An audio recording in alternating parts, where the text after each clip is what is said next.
நண்பர்கள் அனைவருக்கும் நல்வணக்கம்ங்க. நீங்கள் வீடியோ பதிவில் பார்க்கறது ஒரு நல்ல பெருங்கூட்டான இரண்டாம் ஈத்து மயிலை கிடாரி மற்றும் அதனுடைய மயிலை காளைக்கன்றுடனுங்க. நிறையா நண்பர்கள் கேட்கலாம், இவ்வளோ பெரிய மாடாயிடுச்சு, இதை நீங்கள் ஏன் கிடாரி அப்படின்னு சொல்கிறீங்கன்னு. என்ன காரணம்னு கேட்டிங்கன்னா, மாட்டை பொறுத்த வரைக்கும் இப்போ தான் 6 பல்லுங்க. ஸோ இன்னும் இளம் பொருள். நம்மளை பொறுத்த வரைக்கும் கிடாரி தானுங்க. பல்லு சேர்ந்தால் மட்டுமே அது மாடாக கருதப்படுதுங்க.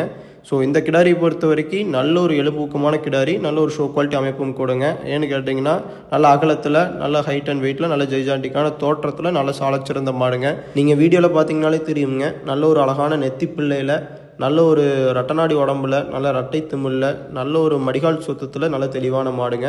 ஸோ கறவை திறனும் பார்த்திங்கன்னா, கன்றுக்கு போக நேரம் 2.5 லிட்டர், ஒரு நாளைக்கு நீங்கள் 5 லிட்டர் பால் கறந்துக்கலாமுங்க. பெரியவர்கள், பெண்கள், குழந்தைகள்னு யார் வேணுமானாலும் கறந்துக்கலாமுங்க. கறவைக்கு பார்த்திங்கன்னா கால் அணைச்சி கறக்கணுங்க. நல்ல ஒரு குணங்க, குணஸ்தாபத்தில் சாலச்சிறந்த மாடு. இதனுடைய கன்றும் பார்த்திங்கன்னா நல்ல ஊக்கமான கன்றாக பிறந்துள்ளதுங்க. வருங்காலத்தில் அதுவுமே நல்ல ரட்டை திமிழில் நல்ல சீரான கன்றாக சேருங்க. ஸோ இந்த மாட்டை பொறுத்த வரைக்கும் அழகிலும் சரி, குணத்திலும் சரி, கறவை திறனும் சரி, அனைத்திலுமே நல்ல மிகுதியான மாடுங்க. நீங்கள் அந்த மாட்டினுடைய மேல் பகுதியில் பார்க்குறது சென்ற ஈத்து மாடு அம்மை நோயால் பாதிக்கப்பட்டு அந்த முடி மீண்டும் நல்லா முளைக்குதுங்க.